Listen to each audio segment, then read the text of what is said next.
L'histoire commence lors d'une nuit pluvieuse, où un homme inflige une raclée à une petite fille nommée Suzune, sous les yeux d'un jeune garçon paralysé par la peur. Après cela, l'homme emmène la fillette et l'enferme dans une pièce. Un peu plus tard, le garçon, nommé Junta, court à la recherche de Suzune, mais en ouvrant la porte, il découvre qu'elle n'est plus là. Désespéré, il part à sa recherche et, en la trouvant, s'excuse auprès d'elle, regrettant de ne pas avoir agi plus tôt. C'est alors que l'on remarque que la fillette a un œil rouge bandé. Elle lui conseille de l'oublier et de rentrer chez lui. Cependant, Junta la prend par la main et décide de fuir avec elle. Il trouve refuge dans un temple en ruine, mais le froid est insoutenable. Heureusement, un homme errant les découvre. Voyant qu'ils sont seuls, il décide de les emmener avec lui. Le lendemain, lorsque Junta se réveille, ils arrivent dans un village construit pour abriter des forgerons, réputés pour manier d'énormes soufflets afin de forger des katanas. À leur arrivée chez l'homme, ils sont accueillis par sa fille, qui lui demande qui sont ses enfants. Son père lui répond qu'ils ont besoin d'un endroit où rester et qu'ils vivront désormais avec eux. La fillette est ravie à l'idée qu'ils fassent partie de sa famille. Elle se présente à Junta sous le nom de Shirayuki et lui propose d'être amie. Suzune, quant à elle, est plus réservée, mais finit par se présenter également. La nuit tombée, Junta, incapable de dormir, interroge l'homme, Motoharu, lui demandant s'il est un samouraï. Celui-ci lui répond qu'il est en réalité un sentinelle chargé de protéger des personnes et des objets importants. Le temps passe, et les enfants deviennent amis, appréciant leur nouvelle vie. Un jour, après avoir joué et dit au revoir à leur ami Chitose, Junta interroge Shirayuki sur sa mère, Yokaze, sachant qu'elle les a aidés à obtenir l'autorisation de vivre dans le village de Kadono. Shirayuki lui explique que sa mère passe son temps au temple, car elle est une Itsukihime, aussi appelée prêtresse du dieu du feu. Seul le chef du village et son père ont le droit de la voir, car les règles interdisent aux Itsukihime d'interagir avec les gens ordinaires, de peur que cela ne contamine leur pouvoir sacré. Cela fait de nombreuses années qu'elle ne l'a pas vu. Le temps s'écoule encore, et Junta commence un entraînement avec Motoharu. Pourtant, il a l'impression de ne faire aucun progrès. Motoharu lui attrape la tête et lui explique que, même s'il a l'impression de ne pas avancer, rien n'est éternel et qu'il change peu à peu. Il l'encourage en affirmant qu'avec le temps, il deviendra plus fort. Motoharu part ensuite accomplir ses devoirs. Shirayuki tente de remonter le moral de Junta. Peu après, Suzune les rejoint et leur annonce qu'il est temps de prendre le petit déjeuner. Les années passent. Désormais adulte, Junta, au temple, annonce qu'il a vaincu un démon qui avait utilisé une peau humaine pour infiltrer la ville. Les démons apparaissent de plus en plus fréquemment. Un ancien suppose qu'il cherche peut-être à dévorer le foie de la princesse, comme le suggèrent les légendes. Cependant, la prêtresse évoque une autre possibilité, les démons pourraient vouloir s'emparer de l'épée sacrée Yare, qui semble avoir une immense valeur pour eux. C'est alors qu'un sentinelle du nom de Kiyomasa leur dit de ne pas s'inquiéter, car l'actuelle Itsukihime est puissante, bien qu'un individu sans talent soit parmi eux. Junta lui demande s'il a un problème avec lui, mais avant qu'une dispute n'éclate, la prêtresse intervient, rappelant que l'endroit est sacré et doit être respecté. Kiyomasa se fait réprimander et finit par s'excuser. Une fois la réunion terminée, tout le monde part, sauf Junta, qui reste sur place. On découvre alors que la prêtresse actuelle n'est autre que Shirayuki. Elle lui demande de l'appeler par son prénom lorsqu'ils sont seuls, mais Junta lui répond que son rôle mérite le respect. Pourtant, en voyant sa tristesse, il finit par céder et l'appelle par son prénom, ce qui la réjouit. Elle lui annonce que Suzune est ici. Lorsqu'il va la voir, il constate que, malgré les années passées, elle a toujours l'apparence d'une enfant. Shirayuki explique à Junta qu'il ne doit pas se fâcher contre Suzune pour s'être introduite ici. Elle n'en pouvait plus d'attendre son retour à la maison et a décidé de venir l'attendre au sanctuaire. Junta la réveille, et après qu'elle lui ait souhaité la bienvenue, il lui rappelle que cet endroit est interdit. Fâché, Suzune lui demande pourquoi lui a le droit d'y aller et pas elle. Junta lui répond que ce sont les règles et qu'elle doit les respecter. Mais alors qu'ils discutent, il sent une présence et ordonne à Suzune de se taire. Si quelqu'un découvrait qu'elle est entrée clandestinement dans le sanctuaire, elle risquerait d'être exécutée pour blasphème. Aussitôt, Suzune s'enfuit pour se cacher. Peu après, un ancien arrive au sanctuaire, attendant une réponse concernant la proposition qu'il avait faite auparavant. Shirayuki lui permet d'entrer, et en entrant, elle demande à Junta de lui accorder quelques minutes, bien que Junta lui réponde que son devoir est de rester aux côtés de la princesse. Cependant, Shirayuki lui assure qu'il n'y a pas de problème et, avant de partir, elle lui dit que la sécurité de Kadono est entre ses mains et espère qu'il continuera à être son défenseur fidèle. Après cela, nous retournons dans le passé, où les garçons assistent aux funérailles de la mère de Shirayuki. À la tombée de la nuit, celle-ci lui fait savoir qu'elle veut maintenant devenir Itsukihime, car elle aime le village pour lequel sa mère a donné sa vie, et elle veut l'aider à rester fort. Malheureusement, cela signifie qu'elle ne pourra plus le revoir, bien que Junta lui fasse comprendre qu'il viendra simplement jusqu'à elle. Et bien qu'il ne possède pas encore les capacités nécessaires,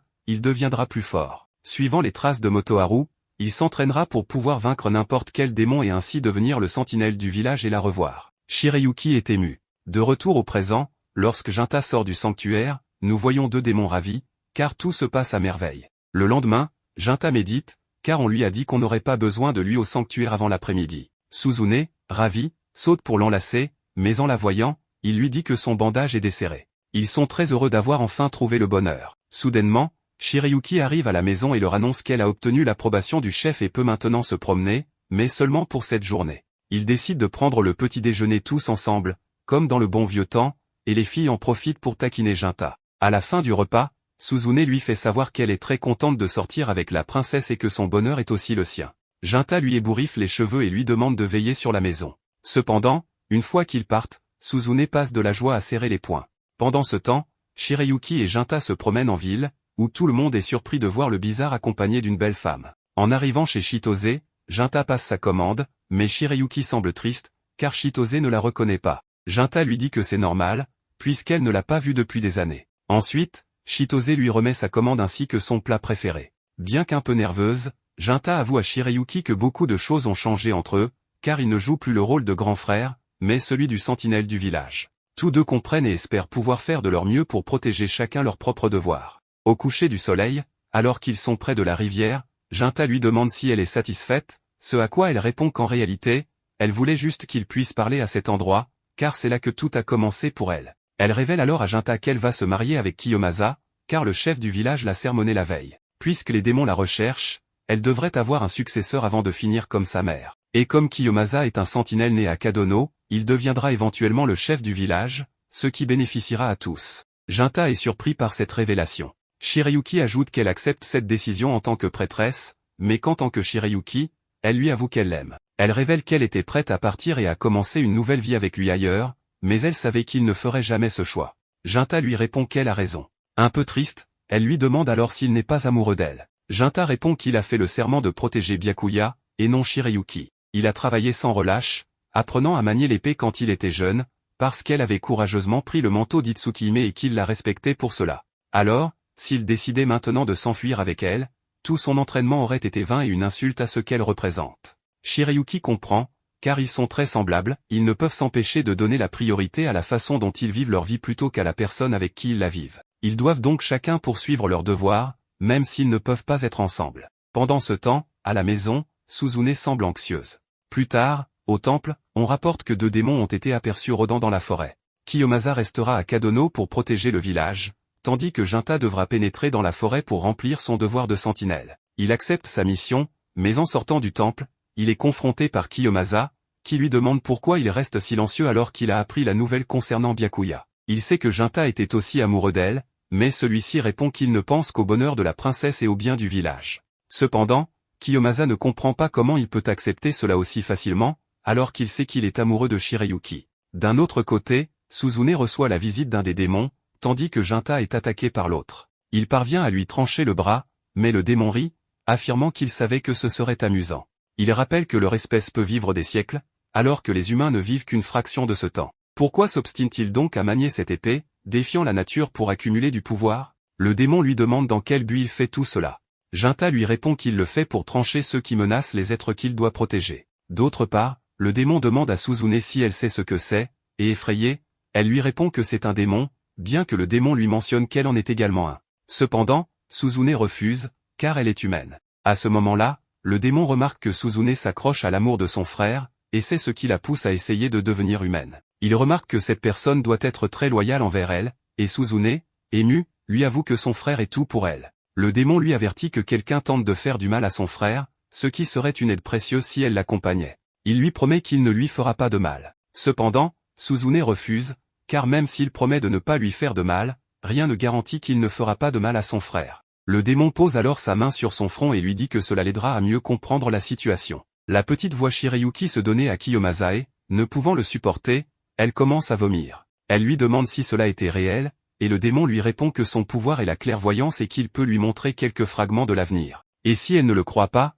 elle peut le suivre pour le voir de ses propres yeux. Suzune finit par céder et se retrouve entre les mains du démon. Pendant ce temps, dans la forêt, lors de son affrontement, Jinta demande au démon pourquoi ils sont si déterminés à faire du mal aux humains. Ce dernier répond que c'est pour ce qu'il est. Bien que les démons ne tuent pas les humains par nature, ils existent simplement pour accomplir un but spécifique, et le sien se trouve ici. Jinta lui demande s'il ne peut pas exercer un contrôle, et le démon répond que, sinon, on ne les appellerait pas des démons. Décidé et sans pitié, Jinta choisit d'en finir avec ce démon, bien que ce dernier utilise son pouvoir d'assimilation pour augmenter sa force. Ayant dévoré d'autres démons auparavant, ils s'affrontent violemment, où Jinta perd son bras. Mais avant d'être envoyé dans l'au-delà, il prend la pointe de son épée brisée et poignarde le cœur du démon. Cependant, avant de mourir, ce dernier avertit Jinta qu'il a pu accomplir son but, car l'autre démon avec lequel il travaillait a déjà vu très loin dans le futur, exactement 170 ans plus tard, au moment où une divinité maléfique fera son apparition. Jinta se demande de quel démon il parle,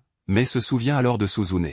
Il est inquiet. Cependant, avant de mourir de manière désespérée, le démon utilise son bras amputé pour saisir la tête de Jinta et lui dit qu'il va lui offrir un cadeau d'adieu.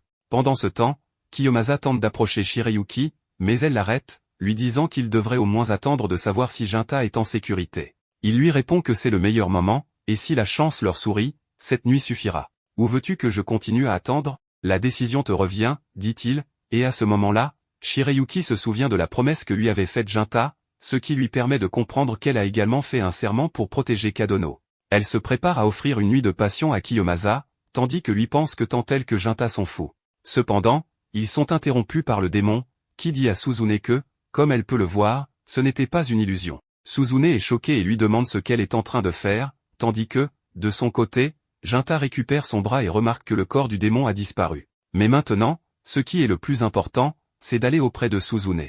Malheureusement, en voyant le village, il constate qu'il est en flammes. De son côté, Suzune demande à Shirayuki de lui expliquer ce qu'il est en train de faire et pourquoi il a tant souffert tout ce temps, peu importe combien cela a déchiré son cœur. Il a fait tout ce qu'il pouvait pour qu'elle et Jinta soient ensemble, car il savait que cela les rendrait heureux. Le voir s'approcher d'une autre personne aurait été insupportable, c'est pourquoi il a accepté que ce soit elle. Mais malgré tout ce qu'il a fait, maintenant elle est avec un autre homme. Shirayuki comprend que Suzune n'a jamais laissé son corps ni son esprit se développer, afin de pouvoir continuer à être la petite sœur de Jinta. Malheureusement, maintenant, elle doit vivre en tant qu'Itsukihime pour préserver l'héritage de Kadono. De plus, c'est la seule façon pour elle de rendre à Jinta l'amour qu'il lui a donné. Suzune lui demande si elle parle sérieusement. Elle a pris tout ce qu'elle a toujours voulu, et maintenant elle va tout jeter pour des inconnus. En colère, elle lui demande comment elle osait finir par enlever son bandage. Elle commence à rire comme une psychopathe, lui demandant si cela l'amuse de la faire passer pour une idiote. Shirayuki lui demande de s'arrêter,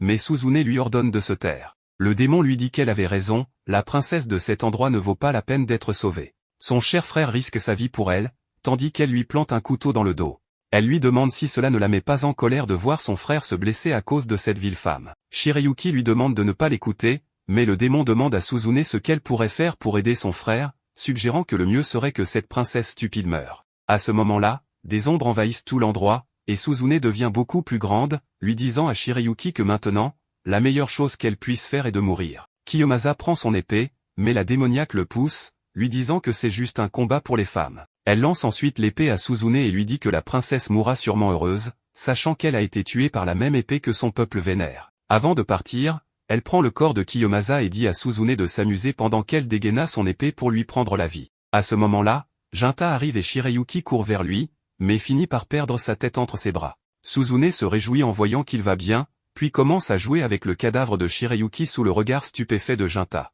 En colère, il se jette sur elle. Cependant, Suzune lui demande ce qui ne va pas. Jinta, surpris, lui demande si c'est vraiment elle, et elle répond que c'est évident. Elle lui demande pourquoi il a l'air aussi triste, alors qu'elle vient de tuer la princesse pour lui. Au lieu d'être triste, il devrait sourire. Mais Jinta lui demande comment cela peut-il avoir du sens. Suzune explique que cette traîtresse voulait se marier avec un autre homme et a menti sur le fait d'être amoureuse de lui, alors il n'y a pas de raison qu'il soit triste. Ou est-ce qu'il l'aime encore, malgré le fait qu'elle lui ait poignardé le dos? Elle lui dit qu'il devrait mieux rentrer chez lui, car elle est épuisée. Cependant, Jinta lui demande comment elle a pu trahir toutes les bonnes personnes de Kadono, qui les ont élevés comme leurs propres enfants, causant des désastres et laissant le village en ruine. Et tout ce qu'elle peut dire, c'est qu'elle est fatiguée. Jinta pense que la Suzune qu'il connaissait a disparu depuis longtemps et se jette sur elle. Suzune lui demande d'arrêter, mais quand Jinta brise son épée, le pouvoir démoniaque en lui commence à affluer. Son bras se transforme et ses yeux deviennent ceux d'un démon.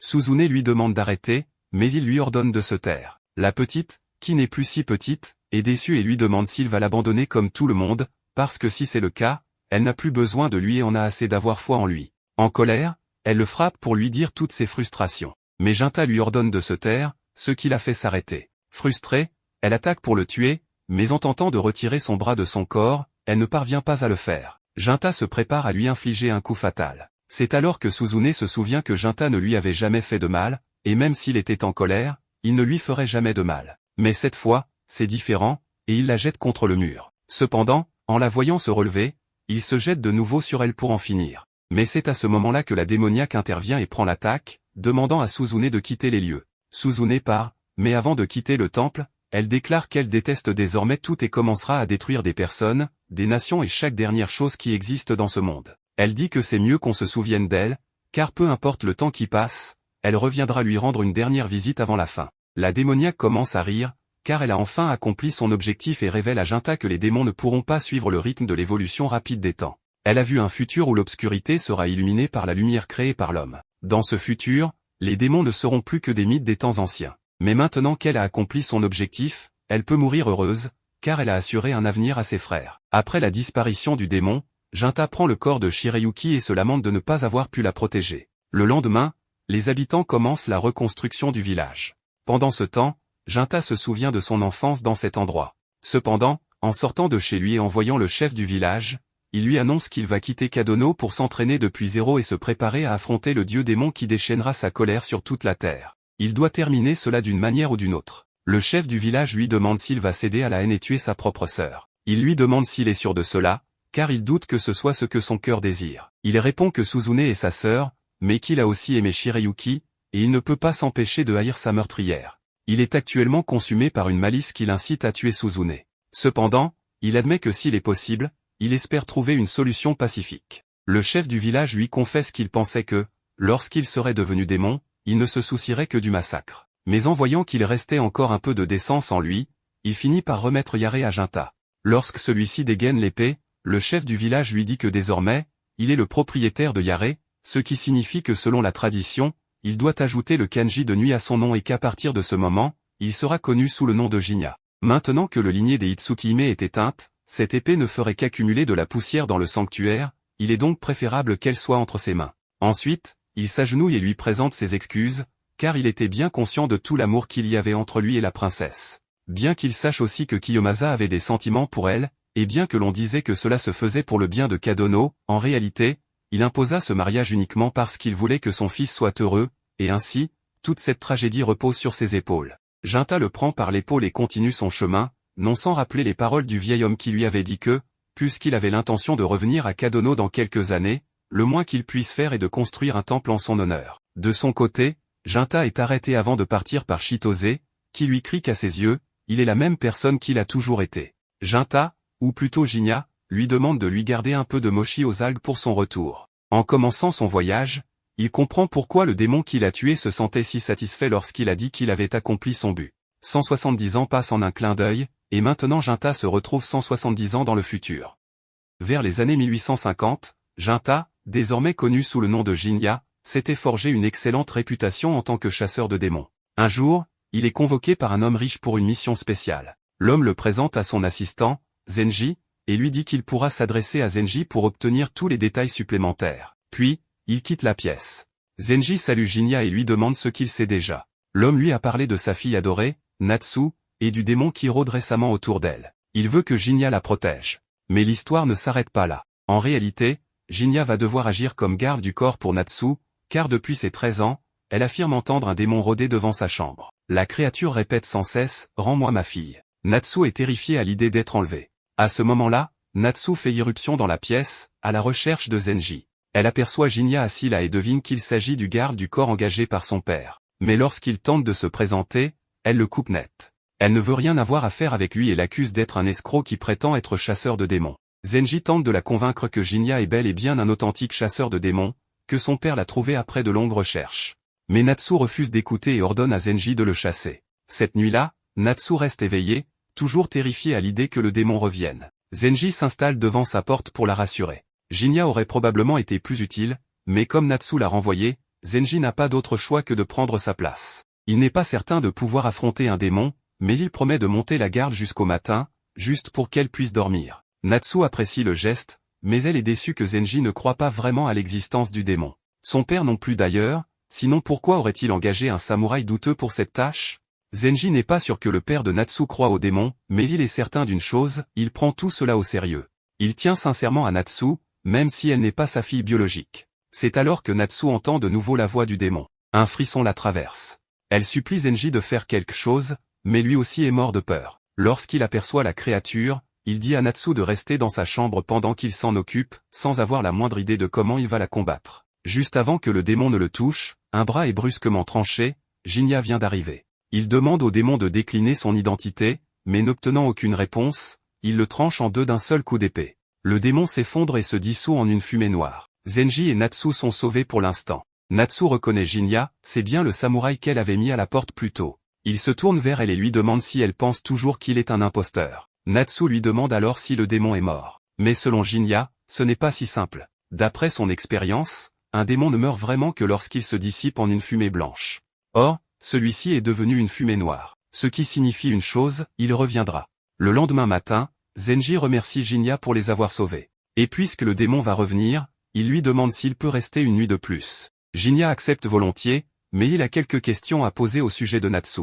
Depuis qu'il a entendu le démon dire « Rends-moi ma fille », il est intrigué. Il veut savoir s'il y a une histoire derrière tout ça. Zenji explique que les parents biologiques de Natsu faisaient partie de la famille élargie du maître de maison, mais qu'ils sont décédés il y a quelque temps. Depuis, le maître a recueilli Natsu et l'a élevée comme sa propre fille. Au cas où Jinya aurait des doutes, Zenji le rassure immédiatement, il est absolument impossible que Natsu soit l'enfant d'un démon. Si cela avait été le cas, jamais son maître ne l'aurait adopté. La femme de ce dernier a été tuée par des démons, et peu de temps après, son fils s'est enfui, et n'a plus jamais donné signe de vie. Depuis, le maître voue une haine viscérale aux démons, les tenant pour responsables de la perte de sa famille. Plus tard dans la soirée, Natsu dîne avec son père adoptif. Celui-ci lui demande si tout se passe bien avec son nouveau garde du corps. Natsu admet qu'au début elle était un peu méfiante envers Jinya, mais après l'avoir vu à l'œuvre, elle est convaincue qu'il est un vrai chasseur de démons.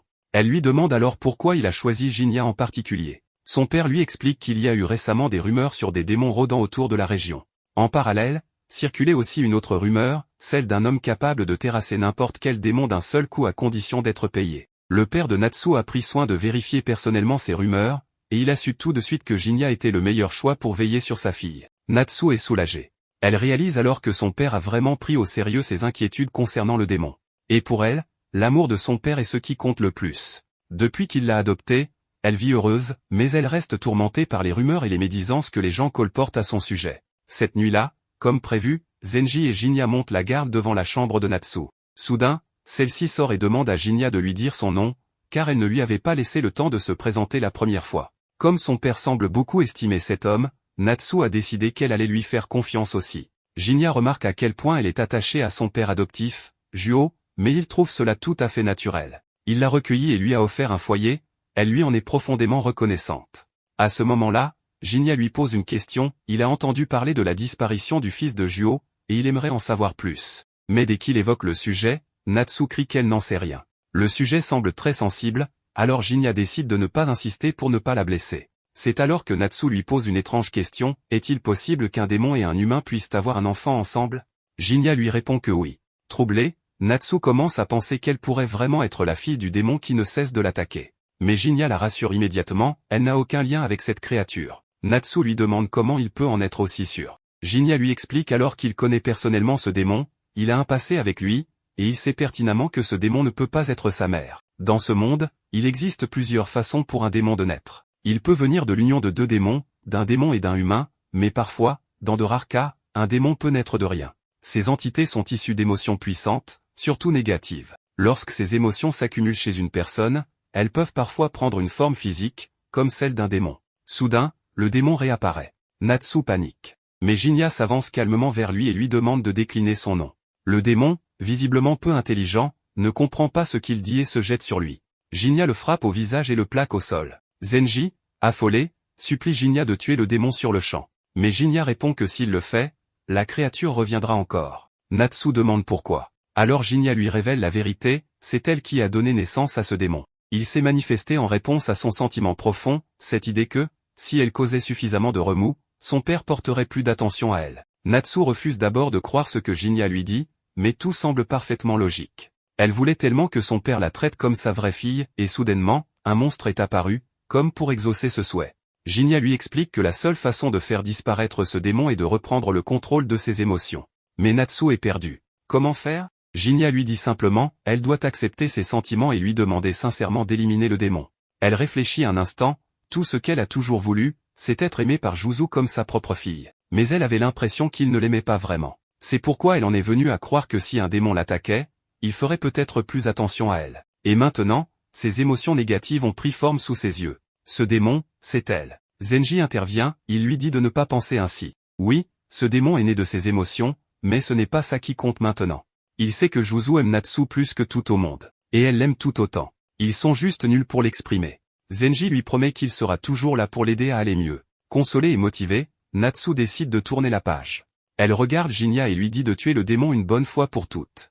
Aussitôt, Jinya dégaine son épée et tranche la créature en deux. Cette fois, le corps du démon se dissipe en une brume blanche. Jinya en est certain, il ne reviendra pas. Mais plus tard, dans la nuit, le corps du démon commence lentement à se reformer. Jinya s'en doutait. Si le démon venait uniquement des émotions de Natsu, il aurait disparu pour de bon. Ce retour signifie qu'une autre personne y a mêlé ses propres sentiments. Et Jinya ne voit qu'une seule possibilité, la femme décédée, c'est-à-dire la mère de la fille. Privée des émotions de Natsu, le démon lutte pour garder sa forme. Jinya n'a que de vagues souvenirs de sa mère. Mais il est triste que les choses aient tourné ainsi. Il sait qu'il doit maintenant mettre un terme à ses souffrances et l'aider à trouver la paix. Le lendemain matin, Jinya s'apprête à partir. Natsu et Zenji viennent le remercier, mais il leur dit que ce n'est pas nécessaire. Il a déjà été payé et c'était aussi sa façon à lui de faire amende honorable. Natsu ne comprend pas, alors Jinya explique, en grandissant, il a eu le temps de réfléchir à ses choix. Il croyait faire ce qu'il fallait en fuguant avec Suzune à l'époque, mais il n'a jamais pensé à ce que ça ferait à son père, ni à l'impact sur le monde autour de lui. Elle reste confuse, alors il lui dit simplement, apprécie la gentillesse de ton père. Il s'éloigne. Un peu plus tard, Juzu sort à son tour. Zenji lui demande pourquoi il n'est pas venu remercier Jinya. Mais Juzu répond qu'il n'en voyait pas l'utilité, il savait dès l'instant où Jinya est arrivé qu'il réussirait. Zenji s'interroge. Pourquoi autant de foi en un simple chasseur de démons? Juzu répond calmement, c'est normal pour un père de croire en son enfant. Les autres n'ont toujours pas compris que Jinya est le fils de Juzu et ce dernier n'a pas l'intention de leur dire. Avant de partir, Natsu demande à Juzu s'il y a quelque chose qu'elle peut faire pour aider. Il lui demande pourquoi. Elle explique que Jinya lui a dit qu'elle devait lui rendre sa gentillesse. Juzu sourit. Il est heureux de savoir que Jinya pense encore qu'il est quelqu'un de bien. Mais il dit à Natsu qu'elle n'a rien à lui rendre. La seule chose qu'un enfant peut faire pour rendre son parent heureux, c'est de vivre une vie longue et pleine de bonheur. Jinya s'est rendu dans un restaurant où le gérant était aussi le cuisinier. Sa fille, Ofu, travaillait avec lui, et il lui demanda d'apporter le plat à Jinya. Ofu s'exécuta et servit la nourriture. Par la suite, le père d'Ofu s'approcha de Jinya et lui dit qu'un tueur rôdait dans les rues, et il était très inquiet pour la sécurité de sa fille. Il espérait que l'empereur prenne les mesures nécessaires concernant ce problème. Jinya lui répondit qu'il devrait faire attention à ses paroles lorsqu'il parle de l'empereur. Le père d'Ofu acquiesça, mais expliqua qu'il ne voulait surtout pas perdre son restaurant, surtout qu'il en avait hérité il y a seulement 10 jours. Il mentionna qu'il l'avait acheté à bas prix à l'ancien propriétaire, ce qui ne surprit pas Jinya. Le père d'Ofu complimenta Jinya sur son goût raffiné, et lui dit que son établissement ressemblait à une ville fantôme, notant que Jinya était venu ici pendant 5 jours consécutifs. Ofu fit remarquer à son père que s'il continuait à parler ainsi, il risquait de perdre leur seul client. Son père la rassura en disant qu'il ne faisait que discuter. Il demanda ensuite l'avis de Jinya sur la nourriture. Jinya répondit que ce n'était pas mauvais, mais que la portion était vraiment petite. Le père d'Ofu reconnut la franchise de Jinya et lui dit qu'il était le meilleur chef de la ville à avoir préparé ce plat. Jinya lui demanda s'il y avait une raison à cela. Le père d'Ofu répondit que tout le monde a ses propres problèmes, et supposa que le passé de Jinya n'avait pas été simple. Jinya confirma que c'était effectivement le cas. Le père d'Ofu dit à Jinya qu'il pensait qu'il devait avoir pas mal d'argent. Jinya précisa qu'il travaillait justement pour en obtenir. Le père d'Ofu lui demanda alors quel était son métier. Jinya répondit qu'il était chasseur de démons, ce qui fit beaucoup rire le père d'Ofu. Il lui demanda ensuite s'il se rendait maintenant à Atlantis, ce que Jinya confirma. Alors que Jinya s'apprêtait à partir, le père d'Ofu lui rappela ce qu'il lui avait dit à propos du tueur. Selon les rumeurs, ce tueur ne se servait même pas de son épée, mais les victimes étaient retrouvées complètement mutilées. Le nombre de corps retrouvés était préoccupant, et de nombreuses personnes avaient disparu récemment, peut-être attaquées ou enlevées par ce tueur. Certaines personnes pensaient que des démons étaient responsables. Jinya demanda alors où se trouvait le tueur. Le père d'Ofu lui répondit que c'était dans la zone d'Edo. Ofu s'approcha ensuite de Jinya et lui dit que ces tueurs et démons qui rôdaient étaient très effrayants, le suppliant d'être très prudent dans les rues à cause du danger ambiant. Jinya lui répondit qu'il était assez grand pour ne pas recevoir de leçons sur les sorties nocturnes. Ofu répliqua que faire semblant d'être dur ne faisait que prouver qu'il était encore un enfant. Plus tard, Jinya se rendit sur un pont, espérant voir le tueur ce jour-là, mais on n'obtient pas toujours ce qu'on souhaite. Il continua à avancer, mais entendit un cri et se précipita dans la direction du bruit. Il trouva alors plusieurs hommes morts. Il remarqua que ce n'étaient que des hommes alors qu'il avait entendu une femme crier. Juste après, le tueur l'attaqua et le blessa, tentant à nouveau de le frapper, mais Jinya para son coup. Le tueur réussit ensuite à le poignarder dans le dos et prit la fuite. Jinya lui dit que cette puissance était très intéressante, et qu'il espérait qu'il attaquerait encore. Il se prépara à l'affronter, libérant le pouvoir du démon en lui. Le tueur attaqua de nouveau, mais Jinya brisa son épée et tenta de contre-attaquer, sans succès. Jinya le poussa à recommencer. Le tueur lui dit d'attendre et se révéla. Jinya lui demanda son nom. Le tueur répondit qu'il s'appelait Mosuke. Jinya lui dit que son nom resterait gravé dans sa mémoire, à moins qu'il ne se prépare à mourir. Mosuke répondit qu'il n'avait aucune intention de se battre. Jinya trouva cela très drôle, ayant eu une impression totalement contraire. Mosuke expliqua qu'il pensait que Jinya était le tueur, car selon les rumeurs, le meurtrier était un démon. Il avait donc suivi une odeur démoniaque, qui l'avait mené jusqu'à Jinya. Mais puisque Jinya l'avait qualifié de tueur, il comprit qu'il y avait un malentendu. Jinya lui demanda pourquoi un démon chassait un tueur en série. Mosuke proposa qu'il parle ailleurs, à l'abri des regards. Ils se rendirent alors chez Mosuke, qui lui offrit un verre en précisant qu'il n'était pas empoisonné. Jinya répondit que même si c'était le cas, ça ne le tuerait pas. Mosuke expliqua que certains démons choisissaient d'avoir une apparence humaine pour vivre au milieu des humains. Et même s'ils ne mentent pas, ils savent très bien dissimuler la vérité. Il dit à Jinya qu'il vivait dans cette modeste maison. Jinya lui répondit que malgré tout, il était un démon particulier. Mosuke expliqua que son pouvoir s'appelait invisibilité, et qu'il était classé parmi les démons supérieurs, ayant vécu plus de 100 ans. Jinya lui répondit que cela ne changeait rien, car il restait faible. Mosuke admit que la classification des démons supérieurs dépendait plus de leur pouvoir que de leur force physique. Certains étaient plus lents et plus faibles que les démons inférieurs, et il se comptait parmi eux. Jinya lui demanda s'il n'était donc pas le tueur en série. Mosuke confirma que non, et Jinya affirma qu'il ne l'était pas non plus. Il lui assura qu'il allait le croire. Mosuke le remercia et lui demanda pourquoi il l'avait attaqué sans mot dire, s'il pensait qu'il était le tueur. Jinya dit qu'il avait effectivement entendu parler des disparitions et que le nombre de victimes ne correspondait pas à celui des disparus. Il avait entendu le cri d'une femme, mais n'avait trouvé aucun corps. Mosuke confirma que le tueur ne tuait que les hommes et kidnappait les femmes. Il le savait, car sa propre femme, Atsuo, une humaine douce qu'il avait acceptée telle qu'il était, avait disparu il y a environ un mois. Et 10 jours plus tard, il retrouva son corps près de la rivière. Atsuo était aimée de tous ceux qui la connaissaient. Elle ne méritait pas de mourir ainsi. Mosuke confia qu'il vivait comme un humain, non pas pour la société, mais uniquement pour sa femme. Pourtant, il ressentait une haine profonde envers le monstre qui avait fait ça et qui lui avait arraché la vie. Il voulait se venger et demanda à Jinya de ne pas s'en mêler.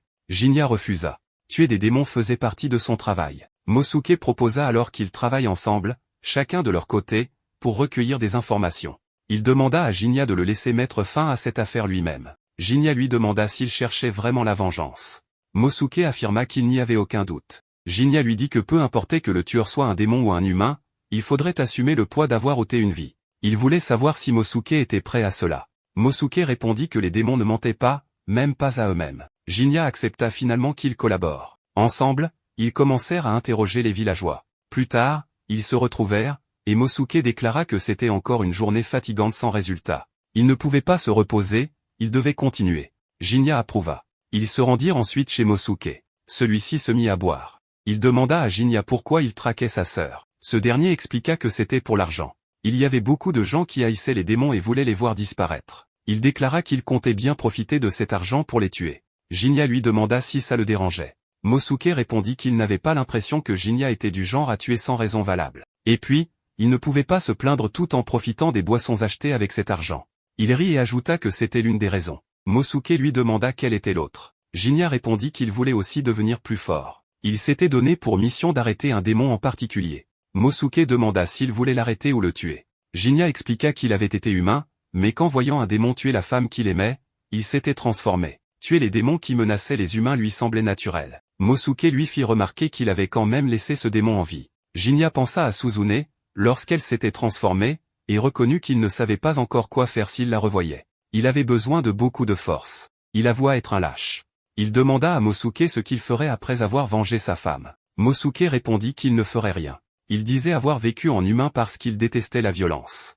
Il ne voulait pas être traqué ni se battre contre ses semblables. Il voulait simplement une vie paisible, et il aurait aimé que sa femme soit là pour la partager. Une fois vengé, il vivrait seul et s'occuperait de la tombe de sa femme. Jinya se rappela que Mosuke lui avait dit qu'il n'agissait jamais sans raison, mais constata qu'en vérité, il était lui aussi consumé par la haine. Une haine aveugle, comme celle qu'il portait envers sa propre sœur. Plus tard, Jinya alla manger au restaurant.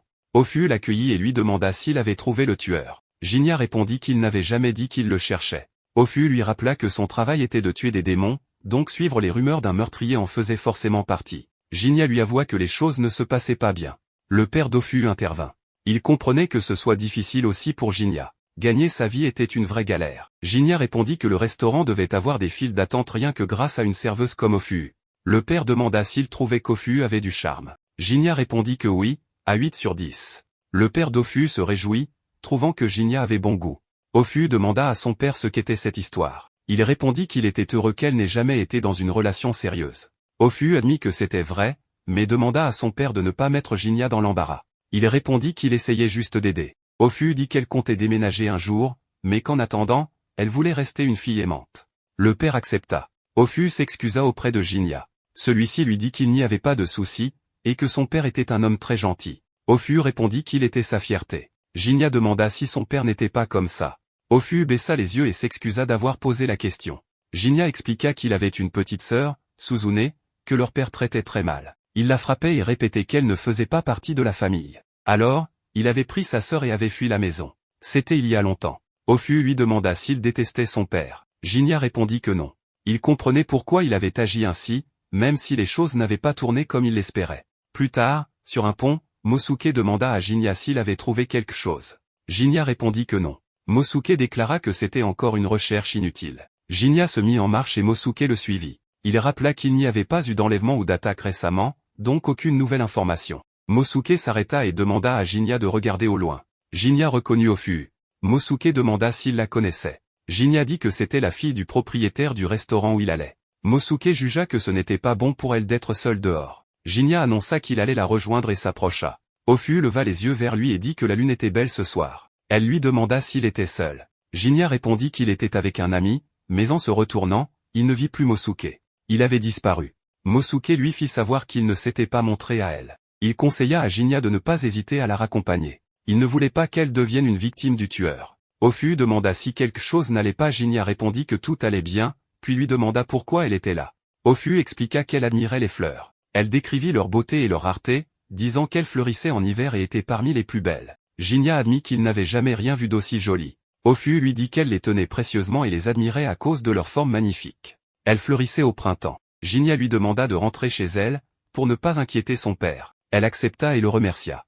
En chemin, Ofu fit remarquer que la meilleure chose que Jinya pouvait faire pour le moment, c'était de prendre un peu de temps pour lui. Il semblait bien trop dur envers lui-même. Jinya acquiesça, bien qu'il restât convaincu que ce fardeau était le sien à porter, un poids qu'il supportait depuis toujours. Pourtant, même s'il comprenait le point de vue de son ami, la jeune femme pensait que la vie serait bien trop triste si l'on ne pouvait jamais se reposer. Le problème, c'est que Jinya ne voyait rien d'autre dans la vie que sa mission, même s'il ne le disait pas ouvertement. Il s'excusa auprès d'Ofu, et confessa qu'il n'était pas capable de suivre son conseil. À un moment, Ofu s'arrêta pour admirer quelques fleurs de daphné d'hiver, une plante qui stocke ses nutriments en automne et fleurit au printemps, après l'hiver. Jinya apprécia le parfum de la plante pendant que la jeune femme partageait que le daphné symbolise l'arrivée du printemps. À proximité, poussaient aussi des herbes de Pittosporum, que Jinya reconnut immédiatement, c'était un bon remède lorsqu'il était préparé en soupe, une médecine courante dans le village de Kadono où il avait grandi. D'après lui, une amie d'enfance en buvait souvent, car elle était le genre d'enfant à se gaver de sucreries desquelles on avait l'occasion, avant de prendre cette soupe pour réparer sa bêtise. Ofu plaisanta en disant qu'elle devait être une personne extraordinaire. Jinya ajouta qu'il la laissait toujours le guider dans la vie. C'est alors qu'Ofu comprit que ce soi-disant but unique n'était peut-être pas aussi vrai qu'il le prétendait. Elle voyait bien que cet homme aimait les soba, appréciait la beauté des fleurs, et chérissait des souvenirs très précieux. Mais aujourd'hui, il était tellement concentré sur l'accomplissement de son devoir qu'il avait perdu de vue tout ce qui l'entourait. C'est pour cela qu'elle lui avait conseillé de se détendre de temps en temps. Après tout, les fleurs éclosent partout. Jinya ne s'en était tout simplement pas rendu compte, mais s'il ouvrait les yeux, il pourrait peut-être remarquer les signes que la vie lui envoyait. Quand ils arrivèrent chez Ofu, Jinya remarqua que la lumière était allumée et imaginait que le père de la jeune fille devait être réveillé, l'attendant avec inquiétude. Elle admit que son père pouvait être surprotecteur, mais Jinya comprenait, les parents étaient toujours comme ça. Si tel était le cas, la jeune femme se demanda pourquoi le jeune homme s'était montré aussi inquiet pour elle. Mais ce n'était pas une question à laquelle elle s'attendait à avoir une réponse. Les deux se quittèrent avec le sourire, et Jinya invita Ofu à lui apprendre d'autres noms de fleurs un jour ensoleillé. Après le départ de la jeune femme, Mosuke apparut et déclara qu'elle était vraiment une personne exceptionnelle. Jinya allait protester, lui reprochant d'avoir espionné leur conversation, mais Mosuke insista, il fallait continuer à enquêter sur le tueur. Plus tard, durant sa veille, Jinya aperçut un homme ivre qui titubait sur un pont, en pleine nuit. Juste derrière lui, une femme traversa également le pont et rougit en croisant le regard de Jinya. Mais ce moment chaleureux fut brusquement interrompu, l'homme ivre fut soudain tué par une force maléfique dissimulée. À partir de là, la nature occulte de la créature disparut, elle révéla sa forme démoniaque sans la moindre gêne, baignée par la lumière de la lune. Jinya fut immédiatement attaqué. Il parvint à frapper l'armure de la bête pour se défendre, mais sa peau était aussi dure que du béton. La jeune femme, paniquée, essayait de comprendre ce qui se passait, pendant que Jinya lui ordonnait de ne pas bouger, à moins de ne pas tenir à sa vie. Lors d'une attaque suivante, Jinya esquiva et frappa les crocs du monstre, mais sans plus d'effet. Pire encore, le coup projeta Jinya loin de la jeune femme, la laissant vulnérable. Et en effet, elle fut attaquée. Mais Mosuke utilisa son invisibilité pour la pousser hors de portée et la sauver in extremis. Jinya repartit à l'attaque et réussit à porter plusieurs coups. Pourtant, même le célèbre sabre Yara ne semblait pas capable de percer l'armure naturelle de la créature. Après cette brève série d'attaques, le démon s'envola soudainement, comme s'il montait des escaliers invisibles dans le ciel. Malgré la puissance indéniable du monstre, Mosuke croyait qu'il pourrait retrouver son repère. Jinya lui demanda de ne pas se précipiter, mais Mosuke lui répondit que ce n'était pas encore son heure, et lui demanda de s'occuper de la jeune femme pendant qu'il partait seul à la chasse aux sorcières. Jinya entendit alors la jeune femme dire qu'elle ne pouvait pas se relever seule, alors il lui tendit la main. Une fois debout, elle confia que le froid de son épaule lui avait rappelé des souvenirs. Elle s'étonna ensuite que le sabreur ne se souvienne pas d'elle. C'est alors que Jinya la regarda de plus près et réalisa qu'il se tenait devant Natsu. Visiblement, les 3 années qui s'étaient écoulées depuis leur dernière rencontre avaient transformé son apparence au point qu'elle en était méconnaissable. En revanche, Natsu lui dit qu'il n'avait pas changé, ce à quoi il répondit que c'était naturel, il ne vieillissait pas beaucoup. Il lui demanda si elle avait l'habitude de se promener à cette heure-là, et elle répondit que non, qu'elle rentrait juste après avoir fait une livraison pour un client. Touché par son sens des responsabilités, Jinya remarqua qu'elle avait beaucoup mûri, et que son sourire était plus naturel qu'avant. Natsu rougit et le remercia pour le compliment. Puis elle se rappela que, de toute façon, elle ne pouvait pas rester une enfant éternellement. Soudain, un homme surgit de l'obscurité et lança, à moitié moqueur, que la jeune fille était toujours le même garçon manqué qu'avant, ce qui la fit sursauter. Puis l'homme se révéla et Jinya sourit en reconnaissant Zenji après tout ce temps. Un peu plus tard, il mentionna que Natsu avait été attaqué par le démon. Zenji perdit son calme et protégea la jeune fille, exigeant que les gardes soient appelés, tandis que Jinya expliquait qu'il poursuivait l'assassin depuis un certain temps, et que son attaque était probablement une simple coïncidence. Quoi qu'il en soit, si Natsu avait besoin d'aide, elle devait chercher Jinya au restaurant. S'il était sollicité, le chasseur de démons facturerait moins cher que la dernière fois. Sur ces mots, Jinya partit, mais Zenji interrompit son départ pour lui conseiller de se rendre dans la ville-temple, où se trouvait un temple abandonné depuis la mort de son prêtre en chef, il y a de nombreuses années. On disait qu'on y entendait la voix d'une femme chaque nuit. Le temple portait le nom de Mizuo, et les rumeurs affirmaient qu'un démon y résidait. Pendant ce temps, Mosuke poursuivait la bête en fuite, croyant avoir perdu toute chance de la rattraper, jusqu'à ce qu'un cri de femme se fasse entendre. Il vit le démon bondir de toit en toit, transportant sa victime dans ses griffes. Instantanément, il fut replongé dans le traumatisme de la découverte du corps de sa femme, tuée par cette bête insatiable. La haine qui coulait dans les veines du démon mineur prit le dessus, et il courut, katana en main, jusqu'au temple Mizuo, qu'il pénétra sous sa cape d'invisibilité. À l'intérieur, le démon dévorait sa victime, confirmant les craintes de Mosuke, cette créature avait bel et bien tué sa femme. Il prévoyait de partir et de revenir avec Jinya, mais la scène grotesque de la femme déchiquetée fut si marquante que son esprit fut submergé par une envie irrésistible d'attaquer le démon de toutes ses forces. Cette témérité lui coûta cher, la bête le frappa de plein fouet avec ses crocs acérés. À partir de cet instant, Mosuke ressentit la gravité de sa blessure et se demanda s'il allait mourir là, avec la haine toujours brûlante en lui. Après avoir consommé la tête de la femme, le démon passa près de lui, comme s'il allait simplement mourir dans quelques minutes, sans possibilité de riposte. En voyant cela, Mosuke sourit et se traita d'inutile. Un peu plus tard, Jinya arriva au temple abandonné et vit son ami, à quelques secondes de la mort. En deuil de son état, Mosuke lui demanda une dernière faveur, il lui tendit une dague forgée à Kadono, réputée pour pouvoir tuer les démons. Avec cette arme, Jinya devait venger la femme de Mosuke. Le sabreur promit de le faire sans hésitation, mais en échange, il demanda à recevoir les pouvoirs de son ami. Honorant cette demande, Mosuke lui transféra sa force. Jinya utilisa alors son bras démoniaque pour puiser dans le subconscient tourmenté de son ami. Malgré la douleur, des images d'amour et d'affection pour sa femme complétaient ce tableau, dépeignant une relation improbable entre un humain et un démon.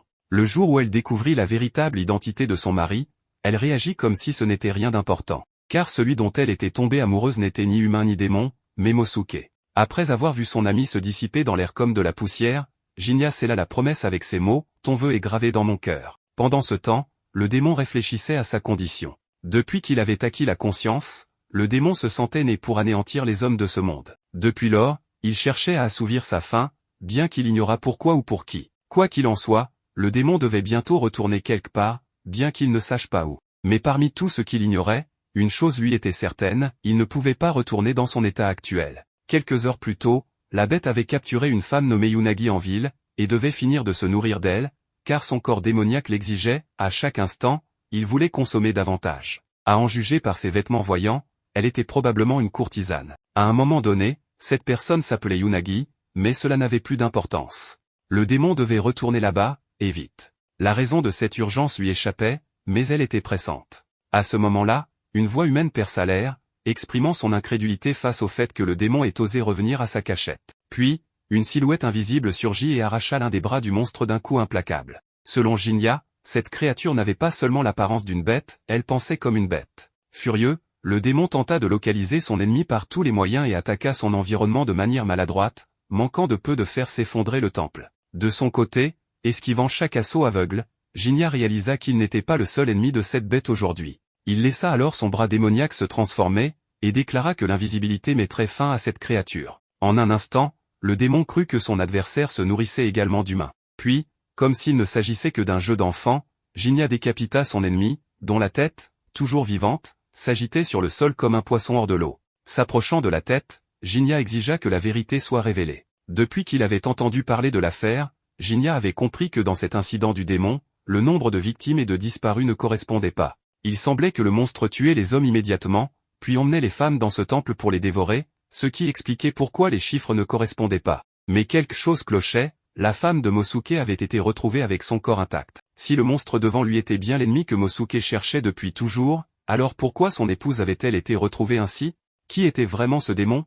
Un corps, répondit la bête. Plus tôt, le démon avait accusé Jinya de se nourrir lui aussi de corps, et Jinya admit que c'était vrai, mais pas de femmes humaines, plutôt de démons avides. Par ailleurs, Jinya ne se gêna pas pour saisir la tête de la créature et avouer qu'il adorerait posséder son pouvoir. En l'analysant plus attentivement, il remarqua qu'elle possédait la capacité Aranka, qui offrait un énorme gain de vitesse pendant un court instant. En activant cette technique, Jinya pouvait se déplacer dans les airs comme s'il marchait dessus. Ainsi, il comprit la puissance du monstre, mais pas son cœur. À la recherche de ce dernier, Jinya pénétra dans l'intériorité de la bête et y vit une fille maltraitée, jetée dans une rivière. Alors qu'elle coulait, elle ne pensait qu'à revenir et trouver un corps. À chaque seconde qui passait, son désir devenait plus pressant. Elle devait revenir auprès de cette personne. Jinya demanda alors qui était ce démon, et la bête répondit, Atsuo. Elle avait dit à Mosuke qu'elle reviendrait. Elle avait promis de revenir. Finalement, Jinya posa doucement la tête du monstre au sol et comprit que tout ce qu'Atsuo voulait, c'était rentrer chez elle. Le lendemain matin, Jinya s'en alla. Dans son restaurant préféré, le propriétaire mentionna à sa fille qu'il n'avait pas vu Jinya récemment, et pensait qu'il avait arrêté de venir après la blague sur le mariage avec Ofu. En réalité, Ofu avait rencontré Jinya le jour où elle s'était rendue chez Asakusa, et il lui avait dit qu'il reviendrait manger tranquillement à son restaurant une fois son travail terminé. En parlant de cela, son père avait entendu dire que l'affaire du démon avait enfin été résolue, ce qui signifiait que Jinya devait en avoir eu assez de cette affaire. Mais sa fille se rappela quelque chose que le sabreur avait dit, les démons n'avaient pas encore été exterminés. Ce soir-là, deux hommes marchaient dans la rue, cherchant une victime plus jeune cette fois, car les choses s'étaient calmées dans le coin. De préférence, une femme mariée, car c'était plus exaltant quand elle hurlait le nom de leur mari en se débattant jusqu'au bout. Ils se remémorèrent la dernière fille criant « Mosuke », et cela suffisait à les faire rire aux éclats. À ce moment-là, Jinya apparut sans un mot. Il décapita le premier homme et transperça la poitrine du second. Cela fait, il annonça à Mosuke que son vœu avait enfin été exaucé avec succès.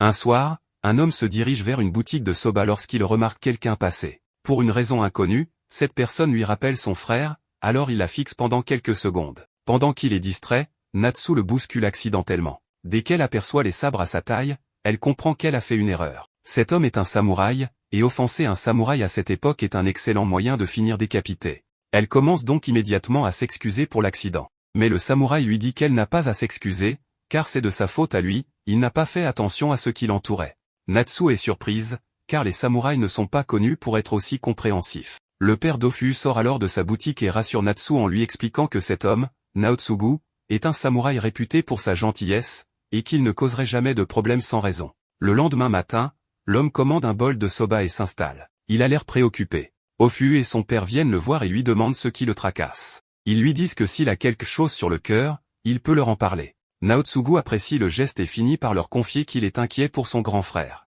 Le père d'Ofu ne comprend pas, car tout le monde sait que Naotsugu est le seul héritier de la famille Mura. Il n'est pas censé avoir de frère. Et c'est justement là le problème. Naotsugu est certain d'avoir un grand frère. Mais chaque fois qu'il en parle, on lui répond qu'il n'a pas de frère. Il se tourne vers Ofu et lui dit que le nom de son frère est Sadanaga. Mais Ofu n'a jamais entendu parler de quelqu'un portant ce nom. Naotsugu est déçu. Cela fait longtemps que ça dure. Personne, même pas ses parents, ne semble se souvenir de ce frère. Et il commence sérieusement à se demander s'il ne devient pas fou. Ofu et son père voient bien que Naotsugu souffre. Ils lui disent qu'ils connaissent quelqu'un qui s'occupe de ce genre de phénomène surnaturel. Naotsugu demande s'il parle d'un chaman ou d'un exorciste, mais ce n'est pas ça. La personne dont il parle est un simple ronin. Mais il est prêt à enquêter sur des phénomènes mystérieux, et il est suffisamment fort pour terrasser des démons. Il est donc très fiable. Par chance, Jinya entre dans la boutique à ce moment précis. Il dit qu'il aimerait commander un bol de soba, et le père Dofu se met aussitôt au travail. Une fois que Jinya est servi, le père Dofu lui demande s'il commence à apprécier les soba de l'endroit. Jinya répond que les nouilles sont toujours fades et sans éclat, mais il admet que ce goût neutre est réconfortant. Il commence donc à s'y attacher. Après qu'il a terminé de manger, Ofu s'approche pour lui servir une tasse de thé. Jinya, qui a récemment suivi des leçons de composition florale avec elle, devine immédiatement quelle fleur elle a utilisée pour parfumer le thé. Il l'apprécie vraiment. Il la complimente aussi sur sa manière de servir, qui s'est beaucoup améliorée. Mais avant qu'il n'aille plus loin dans la conversation, Naotsugu les interrompt. Il s'excuse de déranger Jinya, mais on lui a dit que ce dernier enquête sur les phénomènes mystérieux, et il espère qu'il pourra l'aider à résoudre son problème. Malheureusement, Jinya répond qu'il ne peut pas l'aider, car sa seule compétence est l'extermination de démons. Donc, à moins que le problème de Naotsugu ne concerne un démon, il ne pourra rien faire pour lui. Plus tard, Natsu croise Jinya par hasard dans une boutique de mochi. Elle est surprise de le voir là, car elle ignorait qu'il avait des passe-temps. Elle s'assoit à côté de lui, et sans prévenir, Jinya lui demande si elle et Zenji vont bientôt se marier. Natsu est tellement surprise par la question qu'elle manque de s'étouffer avec son mochi. Une fois qu'elle parvient à se reprendre, elle demande à Jinya pourquoi il parle soudainement de mariage. Il lui répond qu'il était juste curieux. Natsu a maintenant 16 ans, et à cette époque, c'est un âge considéré comme approprié pour se marier. Il s'est donc dit que Juho voudrait sûrement qu'elle épouse quelqu'un de fiable, comme Zenji. Natsu comprend le raisonnement de Jinya, mais il n'est tout simplement pas question qu'elle épouse Zenji. Ce n'est pas qu'elle ne l'aime pas, mais il est bien plus âgé qu'elle et a toujours été comme un grand frère, pas un partenaire potentiel. Puisqu'il parle de mariage, Natsu en profite pour lui retourner la question, pourquoi Jinya n'a-t-il toujours pas trouvé de femme? Jinya répond qu'il n'y a pas beaucoup de femmes assez folles pour épouser un chasseur de démons sans revenu stable. Natsu ne peut pas vraiment contester cet argument, mais elle lui dit qu'il devrait quand même envisager de se poser un jour, après tout, il ne sera pas jeune éternellement. Elle lui demande alors quel âge il a. Elle pensait qu'il était dans la vingtaine, mais il lui répond qu'il a 31 ans. Elle se souvient qu'il avait déjà dit être immunisé contre le vieillissement, elle avait pris ça pour une blague, mais maintenant elle commence à douter. Elle lui demande de lui révéler son secret, mais Jinya ne veut pas avouer qu'il est à moitié démon. Alors il lui donne une réponse vague. Il laisse ensuite de l'argent sur la table pour payer les mochi, puis se lève, il doit aller chasser des démons. Natsu lui demande pourquoi il choisit de chasser les démons alors qu'avec son talent au sabre, il pourrait facilement trouver un travail plus stable. Jinya ne sait pas vraiment quoi répondre. La seule chose qu'il parvient à dire, c'est que c'est le seul moyen d'atteindre ses objectifs. Natsu est un peu soulagée. Avec le comportement stoïque de Jinya, elle s'inquiétait qu'il n'ait aucun but dans la vie, qu'il soit vide. Mais maintenant, elle comprend, c'est juste un homme normal avec ses rêves et ses inquiétudes. Quoi qu'il en soit, elle doit retourner à la boutique. Elle dit au revoir à Jinya et lui rappelle de ne pas trop se tracasser. Plus tard ce soir-là, Naotsugu s'apprête à sortir pour continuer à chercher son frère, encore une fois. Mais avant qu'il ne quitte la maison, sa mère l'arrête. Elle commence à s'inquiéter de son comportement. Elle lui a déjà dit plusieurs fois qu'il n'a pas de frère. Mais Naotsugu se souvient de Sadanaga comme si c'était hier, il est convaincu qu'il existe, et il ne compte pas abandonner tant qu'il ne l'aura pas retrouvé. Sa mère pense qu'il va trop loin. Elle a entendu dire qu'il était allé jusqu'au bas-fond et au quartier rouge pour chercher ce frère inexistant. Et maintenant, ça commence à ternir la réputation de la famille. Elle lui rappelle qu'en tant qu'héritier de la famille Mura, il doit préserver sa dignité et se concentrer sur ses responsabilités. Mais depuis qu'il a commencé ses recherches, il néglige tout. Naotsugu lui répond qu'il assumera ses devoirs une fois qu'il aura retrouvé son frère. Puis il s'enfuit dehors pour ne plus l'entendre. Alors qu'il court dans les rues, il repense à un souvenir avec son frère. Il voudrait tellement le retrouver. Mais il ne reste presque aucune trace de lui.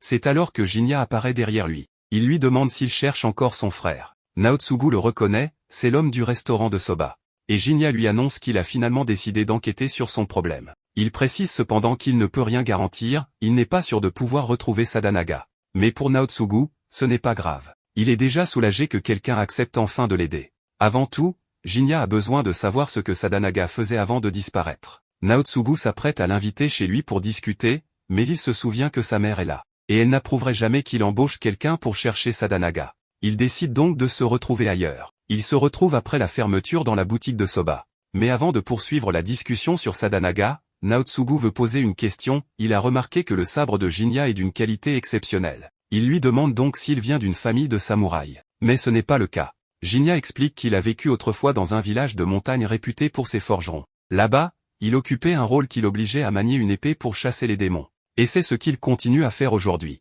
Quant à l'épée élégante, elle était à l'origine une lame sacrée conservée dans un sanctuaire du village. Mais après un événement tragique, Jinya a obtenu la permission de l'utiliser pour son voyage. Naotsugu reconnaît les motifs sur le fourreau comme étant typiques des forgerons du village de Kadono, et Jinya est impressionné qu'il ait pu deviner cela rien qu'en l'observant. En réalité, Naotsugu est un véritable passionné de lames, il a passé des heures à les étudier sous toutes leurs formes. Il demande à Jinya si son épée a un nom, et Jinya lui répond qu'elle s'appelle Yare. Mais quand il lui demande s'il peut l'essayer, Jinya lui répond froidement que non, là, il va trop loin. Naotsugu comprend son erreur et s'excuse pour avoir dépassé les limites. Ils reviennent alors au sujet principal. Comme il l'a déjà expliqué, le frère de Naotsugu a disparu. Et peu importe combien il cherche, il ne trouve aucun indice. Étrangement, personne ne semble se souvenir que Sadanaga ait jamais existé. Il lui arrive de croiser des gens qui ont des souvenirs vagues de Sadanaga, mais à chaque fois qu'il essaie d'en savoir plus, ces personnes oublient aussitôt de qui elles parlaient. La conversation devient sérieuse, au point que le père Dofu prend la parole pour demander s'ils peuvent vraiment parler de tout ça ici. Jinya le rassure, il n'y a presque jamais personne dans cette boutique, et d'après ce qu'il sait, Ofu et son père s'inquiètent sincèrement pour Naotsugu. Donc il n'y voit aucun inconvénient à ce qu'ils écoutent. Jinya demande à Naotsugu s'il se souvient de quand son frère a disparu. Il explique que c'était à la fin janvier, cette année. Et maintenant qu'il y pense, il se rappelle que son frère avait dit qu'il allait rencontrer une fille juste avant de disparaître. Après sa disparition, Naotsugu a trouvé des fleurs dans la chambre de Sadanaga. Il ne connaît pas grand-chose aux fleurs, donc il ne sait pas de quelle variété il s'agissait, mais elles avaient un parfum puissant et des pétales blancs. Jinya lui demande quand il les a vues pour la première fois. Naotsugu explique qu'elles étaient dans la chambre de Sadanaga, ce qui est étrange, car son frère n'était pas du genre à s'intéresser aux fleurs. Jinya lui demande s'il a encore ces fleurs, et par chance, Naotsugu les a conservées avant qu'elles ne fanent. C'est une bonne nouvelle, mais maintenant que Jinya sait que des fleurs ont été retrouvées, il devient très préoccupé. Alors, même si la mère de Naotsugu ne sera sûrement pas d'accord, il va devoir se rendre sur place pour enquêter en personne. Le lendemain matin, Jinya retourne à la boutique de soba et il est agréablement surpris de voir Natsu sur place. Le père d'Ofu est étonné de voir à quel point Jinya et Natsu s'entendent bien. Il dit alors à Ofu qu'elle devrait se bouger un peu avant que quelqu'un ne lui vole Jinya, mais elle ne comprend pas de quoi il parle. À ce moment-là, Jinya demande à Ofu à quel point elle est proche de Naotsugu. Elle répond qu'ils ne sont pas vraiment proches, mais qu'ils discutent souvent quand il vient à la boutique. Si elle devait le décrire, elle dirait que c'est un homme gentil. Le père d'Ofu ajoute cependant que Naotsugu devient parfois un peu trop excité quand on parle d'épée. Et justement, en parlant d'épée, il a quelque chose à offrir à Jinya. Il sort un kogai de samouraï et le tend à Jinya. Ofu lui demande comment il a pu se procurer un tel objet, car seuls les samouraïs y ont accès. Il explique qu'il l'a reçu en cadeau de Naotsugu, mais qu'il souhaite maintenant l'offrir à Jinya. Jinya essaie de refuser, car ce cadeau ne lui était pas destiné, mais le père d'Ofu insiste, un simple tenancier de boutique de soba n'a pas besoin d'équipement de samouraï. Il semble vraiment vouloir que Jinya l'accepte, alors ce dernier finit par céder. Mais il a encore une chose importante à discuter. Il se tourne vers Ofu et lui demande si une fleur avec des pétales blancs et un cœur jaune pourrait être une jonquille. Elle lui répond que c'est possible. Et Jinya commence à s'inquiéter sérieusement, si c'était vraiment des jonquilles qu'on a retrouvées dans la chambre de Sadanaga, alors les choses viennent de se compliquer. Jinya et Naotsugo se rendirent chez Naotsugo où ce dernier l'accueillit à l'intérieur peu de temps après son arrivée. La mère de Naotsugo apparut et demanda qui était cet homme. Jinya s'avança, se présenta et s'excusa pour cette visite inattendue. La mère de Naotsugo accueille Jinya avec courtoisie et demande à son fils d'expliquer qui est ce visiteur. Jinya lui dit qu'il vient du village de Kadono. Elle mentionne que ce village est célèbre pour ses forgerons. Naotsugo confirme cela et explique que Jinya est un samouraï qui partage sa passion pour les katanas et qu'il l'a invité à passer la nuit avec lui. On invite alors Jinya à entrer. Plus tard, la mère de Naotsugo remercie Jinya. Il lui demande pourquoi elle le fait. Elle répond qu'il a redonné le sourire à Naotsugo et qu'elle en est heureuse. Une fois dans la pièce, Jinya remarque que Naotsugo a une mère très aimable. Naotsugo répond qu'en réalité, elle est plus embarrassante que gentille et lui montre la fleur qu'il cherchait. Jinya reconnaît qu'il s'agit de daffodils. Naotsugo lui demande si ces fleurs ont une importance particulière. Jinya répond qu'elles sont plus petites qu'il ne l'imaginait et demande à Naotsugo s'il est certain de les avoir trouvées au printemps. Naotsugo confirme qu'il en est sûr. Jinya évoque alors la jeune fille que son frère Sadanaga lui a dit vouloir rencontrer avant de disparaître. Il pense maintenant qu'il s'agit d'un démon. Il met en garde Naotsugo en lui expliquant que Sadanaga a peut-être été emmené dans un autre monde et que ces fleurs en sont la preuve. Naotsugo lui demande s'il veut dire que ces fleurs proviennent du repère du démon. Jinya exprime le désir de visiter la chambre de son frère. Naotsugo accepte et lui dit de le suivre. Cependant, quand Naotsugo commence à marcher, Jinya reste sur place et affirme qu'il préfère le laisser passer devant. Naotsugo fait remarquer qu'il ne trouvera pas le chemin tout seul, mais Jinya insiste en disant que tout ira bien. Naotsugo soupire et quitte la pièce. Dès qu'il est parti, Jinya pense qu'il y a peu de risque que quelque chose arrive s'il reste visible. Pendant que Naotsugo se dirige vers la chambre de son frère, Jinya le suit discrètement en utilisant la furtivité. Arrivé dans la pièce, Naotsugo sent une drôle d'odeur qui le rend étourdi. Il bascule alors dans un autre monde. Là-bas, une petite fille tente désespérément de sauver ses parents d'un incendie mais n'y parvient pas. Tout finit en cendres et l'enfant reste seul au sol. Quand elle se relève et marche parmi les gens, ils ont peur d'elle. Lorsqu'elle essaie de s'attacher à quelqu'un, tous s'enfuient. En regardant son reflet dans l'eau, elle découvre que ses yeux sont rouges, elle s'est transformée en démon. Elle murmure qu'elle a perdu ses parents et sa maison et que cela empire encore quand ses souvenirs eux-mêmes se brisent. Elle court en pensant qu'elle ne retrouvera jamais ce jardin. Après cela, elle déménage en ville, grandit et vieillit. Elle visite un jour la maison de Naotsugo et voit Sadanaga s'entraîner sous les regards heureux de sa famille. La jeune fille commence à pleurer en souhaitant pouvoir revenir en arrière. Elle imagine que ses parents sont là avec elle et rejoue avec une balle. Peu après, Naotsugo se réveille mais dans le monde de la jeune fille. Il demande ce qui s'est passé. Jinya apparaît derrière lui, ce qui effraie Naotsugo. Jinya dit qu'il semble avoir erré dans un lieu lié à la chambre de son frère. Naotsugo lui demande ce que cet endroit représente. Jinya explique que l'immense feu est lié à une petite fille qui est devenue un démon et que la vieille maison dans laquelle elle vivait ne devrait plus exister. Il lui demande si Naotsugo a vu tout cela. Naotsugo admet qu'il l'a vu. Jinya exprime qu'il ne croit pas qu'il s'agissait d'un simple rêve. Il voit alors l'enfant jouer à la balle devant Sadanaga. Quand Naotsugo aperçoit son frère, il se dirige vers lui mais ressent une douleur dans la tête. Sadanaga demande à la fille ce qu'elle souhaite manger ce jour-là et lui dit qu'il cuisine mieux qu'avant. La jeune fille répond qu'il vaudrait mieux qu'il abandonne et parte. Sadanaga réplique qu'il est temps qu'elle prépare ses nouilles spéciales. La jeune fille supplie Sadanaga de l'écouter et lui dit qu'il a une famille et une maison à retrouver. Et qu'il ne doit pas laisser ce sentiment de pitié le consumer car cela fait tout perdre. Ce jardin est celui du bonheur et grâce à sa présence, elle peut revoir ses parents. Elle l'implore donc de partir. Sadanaga lui dit qu'elle le comprend mal et explique que ce n'est pas la maison qui façonne les gens, mais les gens qui font une maison. Il lui dit que le bonheur peut se trouver n'importe où et qu'un endroit qui ne nous rend pas heureux n'est pas forcément une maison. La jeune fille demande comment Sadanaga peut savoir cela. Sadanaga répond qu'elle a été seule pendant un siècle et qu'elle a compris cela profondément. Il propose alors à la jeune fille de venir vivre avec lui. L'enfant insiste en disant que cela est impossible et affirme que ce jardin lui appartient désormais. Sadanaga lui demande si elles peuvent vivre ensemble, lui assure que c'est possible et lui propose de devenir sa fille. Il arrêtera d'être samouraï et ils vivront une vie tranquille en dehors. La petite fille répond qu'elle ne peut pas s'échapper de cet endroit ni voir Sadanaga comme son père. Sadanaga dit que c'est gênant mais qu'il attendra qu'elle change d'avis. Il lui promet qu'il est sérieux et que si le jour vient où elle le considère comme son père, ils quitteront ensemble ce lieu.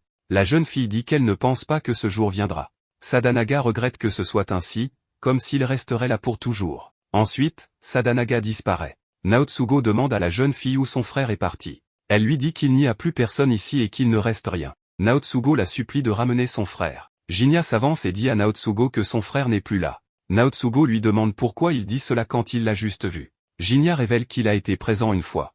Naotsugo lui demande ce qu'il essaie de dire. Jinya explique que les choses fleurissent à des saisons différentes.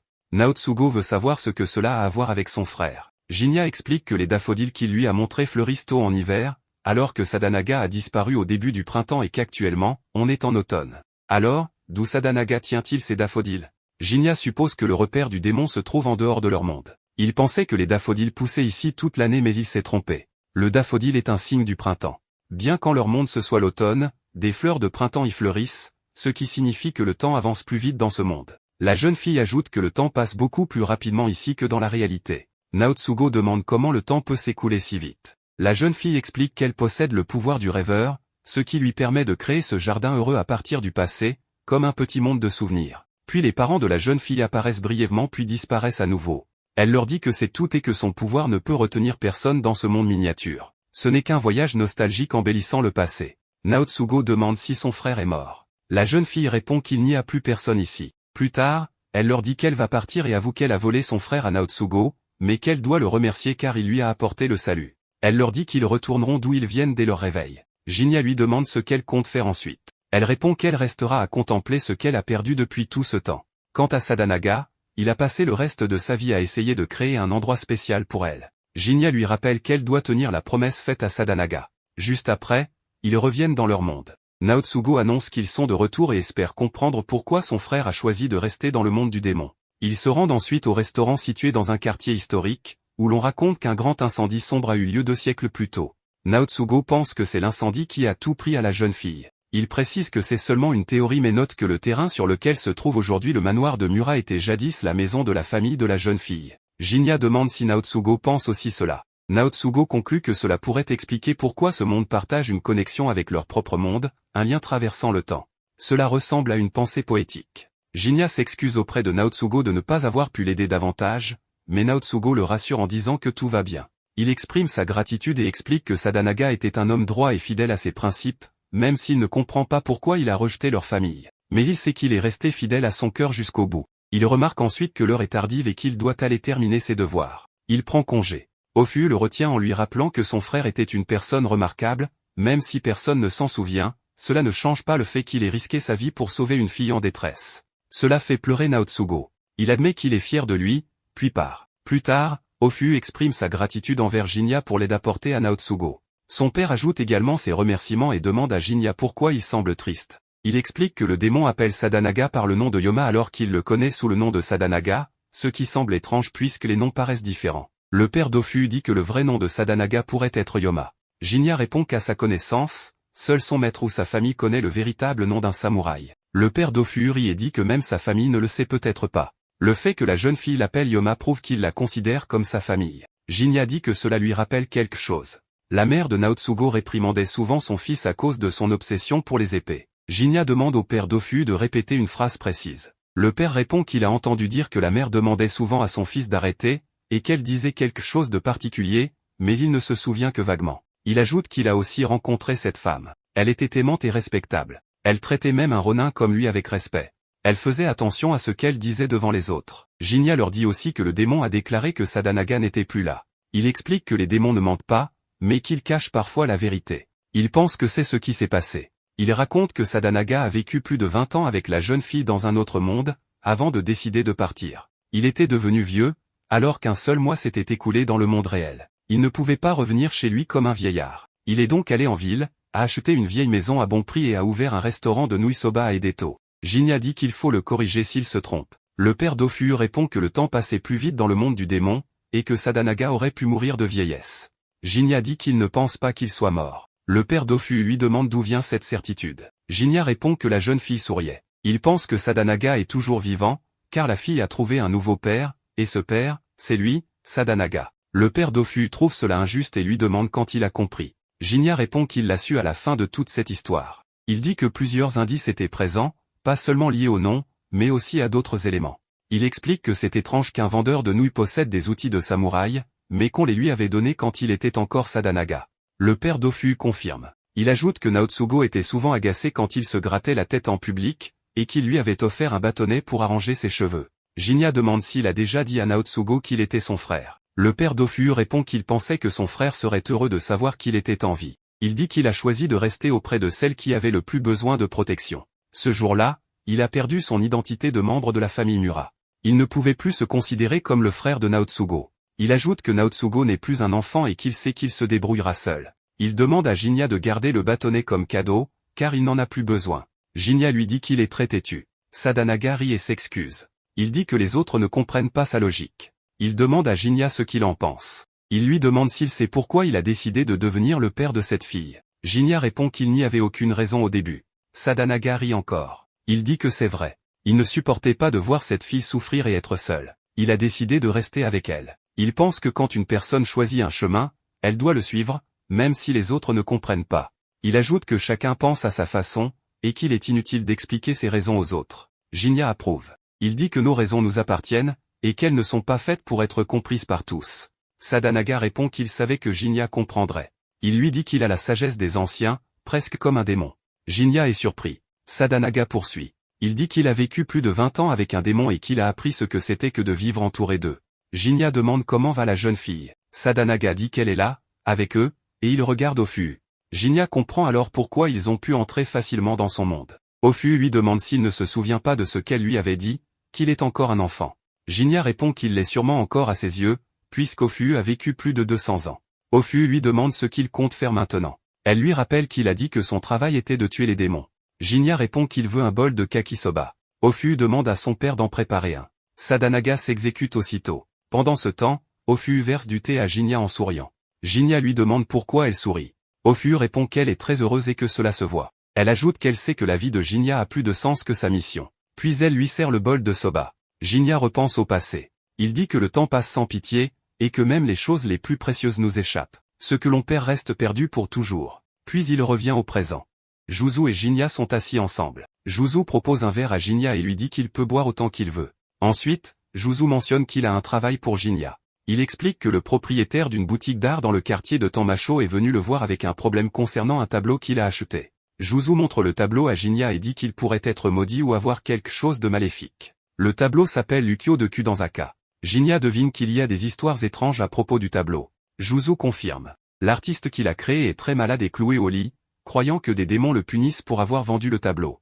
Juzu demande à Jinya ce qu'il en pense. Jinya répond qu'il semble normal, mais ajoute que les vrais objets maudits ne révèlent leur pouvoir qu'au bon moment. Juzu dit que s'ils ont de la chance, rien de grave n'arrivera, mais si quelque chose se passe, il veut que Jinya s'en occupe. Jinya accepte en disant de le laisser faire. Juzu précise à Jinya qu'il ne travaillera pas gratuitement et qu'il sera bien payé. Une fois tout terminé, Juzu propose de boire un verre avec Jinya. Jinya se rend dans un restaurant de soba et est accueilli par Ofu. Il commande son plat habituel, du kakesoba. Soudain, Zenji entre et le cherche. Zenji montre un tableau à Jinya et explique qu'il enquête aussi sur un tableau maudit. Il demande l'aide de Jinya pour résoudre le mystère. Zenji lui raconte les mêmes choses que Juzu, les gens disent que le tableau est maudit et que son ancien propriétaire est mort de manière étrange. Jinya révèle qu'il a le même tableau et le montre à Zenji. Zenji est choqué, pensant que le sien était le seul original. Il réalise qu'il pourrait y avoir plusieurs copies du tableau. Il trouve cela étrange. Ofu regarde le tableau et dit que c'est une très belle œuvre d'art. Zenji dit à Jinya qu'il connaît le propriétaire d'une boutique d'art à Tanmacho, qui pourrait les aider à trouver l'artiste. Zenji et Jinya se rendent à Tanmacho. Zenji demande à Jinya d'attendre dehors pendant qu'il parle au propriétaire. Zenji entre et demande si le tableau maudit original est toujours là. Le propriétaire explique qu'il l'a retiré de la boutique car cela nuisait à son commerce, les gens avaient peur à cause des rumeurs de malédiction. Zenji demande si ces histoires ont été inventées par l'artiste, mais le propriétaire affirme que non, confirmant que l'artiste est malade et alité, et que le premier acheteur du tableau est mort. Zenji demande où vit l'artiste, et le propriétaire indique le quartier de Sako. Jinya se rend chez l'artiste et demande un certain Sagadono. Une voix l'invite à entrer. Le peintre, Sagadono, lui demande qui il était ce qu'il veut. Jinya explique qu'il cherche des informations. Sagadono l'invite à s'asseoir et lui propose du thé. Jinya mentionne avoir entendu que Sagadono est très malade. Sagadono répond que ce n'est rien de grave, juste la vieillesse. Jinya demande si sa maladie est liée au tableau maudit. Sagadono rit et dit que ce ne sont que des ragots. Jinya lui montre le tableau, disant qu'il a entendu que Sagadono en est l'auteur. Sagadono le regarde et dit que cela lui rappelle de vieux souvenirs. Jinya explique qu'il veut découvrir la vérité derrière le tableau et les étranges histoires. Il demande si Sagadono peut l'aider. Sagadono répond, bien sûr, je peux aider. Sagadono explique que Kudanzaka fait référence à la femme du tableau. Jinya demande si c'est son nom. Sagadono dit que non, précisant que le nom vient d'un homme qui portait un katana fabriqué à Kadono, nommé Motoharu. Jinya est choqué en entendant ce nom, Motoharu était son père adoptif. Soudain, Jinya se souvient du passé. Il revoit Motoharu le protéger, lui et Shirayuki. Dans ce souvenir, Motoharu dit qu'il n'a pas pu protéger la femme qu'il aimait et se trouve pathétique. Il raconte à Jinya qu'il détestait Yokaz au début, qu'être un sentinelle le rendait confus et fou à cause d'elle, mais qu'il a toujours voulu la protéger malgré cette haine. Motoharu dit que tout change avec le temps, même son serment de la protéger, et met en garde Jinya de ne pas devenir comme lui. Il lui demande de comprendre et de porter sa haine avec sens, puis le met en charge de Shirayuki et Suzune. De retour au présent, Jinya demande à Saga Dono d'en dire plus sur Motoharu, précisant qu'il était son père adoptif. Saga Dono est heureux de partager davantage, ajoutant qu'expliquer Kudanzaka nécessite de raconter toute l'histoire de Motoharu. Un flashback montre Saga Dono, jeune, visitant une maison où il emménage. Il y rencontre une femme qui y vit déjà. Saga Dono lui dit qu'il emménage ce jour-là et lui demande son nom. Elle répond « Je ne peux pas partager mon nom, mais je ne mens jamais ». Elle lui dit de l'appeler la dame sans nom. Avec le temps, Saga Dono et la dame sans nom deviennent amis. Elle apprécie ses peintures et soutient son travail. Un jour, Motoharu visite la maison pour remettre une lettre de Yokaz à la dame sans nom, qu'il semble déjà connaître. Motoharu, fatigué et mécontent de son travail de sentinelle, se plaint de devoir protéger une princesse tout en faisant des tâches de serviteur. Saga Dono plaisante, « Tu te plains toujours de Yokaz, n'as-tu rien de gentil à dire sur elle ?» Motoharu répond, « Cette femme est plus démoniaque qu'un vrai démon. » Tout le monde rit. Saga Dono explique à Jinya que le tableau était à l'origine un béni, un style d'art qu'il a réalisé à la main lorsqu'il vivait avec la dame sans nom. Plus tard, des personnes intéressées par la vente du tableau lui ont demandé une copie pour le marché, celle qui circule maintenant. Jinya demande si la femme du tableau est la dame sans nom. Saga Dono répond, « On pourrait dire ça, mais pas tout à fait. » Jinya demande pourquoi il a dit que le tableau était démoniaque. Saga Dono explique que c'était une blague au départ, pour taquiner Motoharu, mais il pense maintenant que c'était une erreur. Le tableau est né de vrais sentiments humains, d'amour, et il croit que le karma le punit pour en avoir fait un objet commercial. Jinya comprend que Saga Dono a nommé le tableau ainsi pour plaisanter, mais les rumeurs ont fait croire qu'il était maudit, ce qui a peut-être porté malheur à Saga Dono. Cependant, Saga Dono insiste que tout cela est une coïncidence, et qu'il n'y a rien de magique ou maudit. Jinya demande alors pourquoi Saga Dono a dit qu'il regretterait la vérité. Un flashback montre Saga Dono essayant de peindre le tableau. Il montre une version à Motoharu, qui la trouve terrible. Saga Dono fait plusieurs versions, mais aucune ne satisfait Motoharu, qui lui demande de la rendre plus belle. Saga Dono explique à Jinya que le tableau final est une version idéalisée et exagérée de Yokaz, reflétant la vision de Motoharu. Il révèle aussi que Jinya a vu une ressemblance avec la princesse Nunakawa, mais que Motoharu, lui, y voyait la déesse Yasaka Toto. Saga Dono demande si Jinya connaît cette déesse. Jinya confirme, se souvenant que Motoharu lui avait parlé des mythes locaux. Saga Dono pense que Motoharu voyait une ressemblance entre la dame sans nom et cette déesse, toutes deux originaires de Shinano. Dans un flashback, Motoharu, heureux, donne un nom au tableau. De retour au présent, Saga Dono plaisante, « Je t'avais dit que tu regretterais de savoir ». Il explique que le tableau est le résultat des sentiments amoureux de Motoharu, qui voulait rendre sa femme belle et spéciale, ce qui lui donne cet aspect envoûtant. Jinya comprend que les gens ont qualifié le tableau de démoniaque non pas à cause d'une malédiction, mais à cause de sa beauté. Saga Dono donne à Jinya une des esquisses du tableau, ajoutant que Motoharu aimait vraiment sa famille. Il raconte que Motoharu a cessé de visiter après la naissance de sa fille, et que la dernière fois, il lui a dit avoir adopté un nouveau fils et une nouvelle fille, avant de ne plus jamais revenir. Jinya retourne au restaurant de soba, où on lui sert son soba. Kie remarque que Jinya le fixe et demande s'il y a un problème. Jinya répond que non, pensant simplement à quel point Kie est un bon père. Ofu demande si quelque chose s'est passé avec le tableau. Jinya dit que ce n'était pas grand-chose, mais qu'il a découvert quelque chose sur son père adoptif qui l'a surpris. Ofu rit et dit que les pères sont ainsi, imparfaits mais uniques. Jinya acquiesce. Plus tard, Jinya rencontre Juzu et lui dit qu'il n'y a aucun problème avec le tableau, il peut le garder ou le vendre sans risque. Juzu demande ce qu'il pense de la mort de l'acheteur. Jinya répond que c'est peut-être une coïncidence. Juzu le remercie et va chercher son paiement. Ensuite, Jinya et Juzu partagent des verres. Jinya demande si Juzu boit souvent du saké. Juzu répond que c'est une façon d'échapper à ses soucis, devenu un hobby, surtout avec les nouvelles saveurs. Il demande à Jinya s'il aime le saké. Jinya dit qu'il apprécie un ou deux verres le soir. Juzu sourit et propose de recommencer une autre fois. Jinya accepte avec plaisir.